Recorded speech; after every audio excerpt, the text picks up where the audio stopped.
बच्चों, आज की कहानी है सच्चे साथी। कहानी सुनने से पहले हमारे चैनल को सब्सक्राइब कर दे ताकि मैं आगे भी आप लोग के लिए नई नई कहानियां लेकर आती रहूं। धन्यवाद। कहानी शुरू करते हैं। एक बार की बात है, राधा नाम की एक लड़की अपने पिता के साथ रहती थी। उसकी माँ बचपन में ही गुजर गई थी। वो अपने घर का काम करती, फिर कॉलेज जाती थी। कॉलेज जाते समय वो रोज रास्ते में एक जगह पक्षियों को दाना डालती थी। उसके घर में भी 2 पक्षी थे, उनको भी वो रोज दाना डालती थी। एक दिन उसको पक्षियों को दाना डालते जमींदार के बेटे ने देख लिया।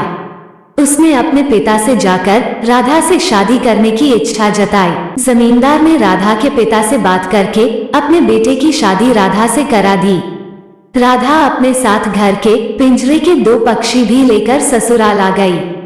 वो उन पक्षियों को रोज दाना डालती थी। राधा की सास को यह बिल्कुल भी पसंद नहीं था। वो उन पक्षियों को परेशान करती थी। वो उनका दाना पानी जमीन में फेंक देती थी। एक दिन राधा की सास ने पक्षियों का पिंजरा ही जमीन पर फेंक दिया। उसे यह करते हुए राधा ने देख लिया। राधा ने मना किया तो उसकी सास ने राधा को ही डांट दिया। इन सब बातों से राधा परेशान रहने लगी। एक दिन राधा के पति ने परेशानी का कारण पूछा तो उसने सारी बात बता दी। उसके पति ने राधा को पक्षियों की भलाई के लिए उनको पार्क में छोड़ने की सलाह दी। अपने पति के कहने पर राधा ने उन दोनों पक्षियों को बाकी के पक्षियों के साथ पार्क में ही छोड़ दिया।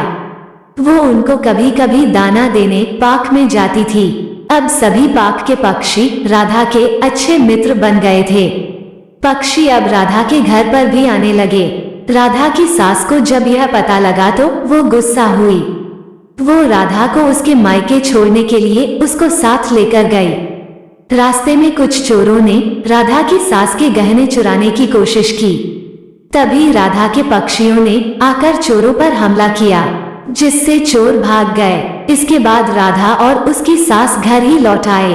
अब राधा की सास की सोच पक्षियों के प्रति बदल चुकी थी। उसने राधा से कहा कि अब हम दोनों चिड़िया को दाना देने चला करेंगे और पहले के 2 पक्षियों को घर वापस लेकर आएंगे। यह बात सुनकर राधा बहुत खुश हुई।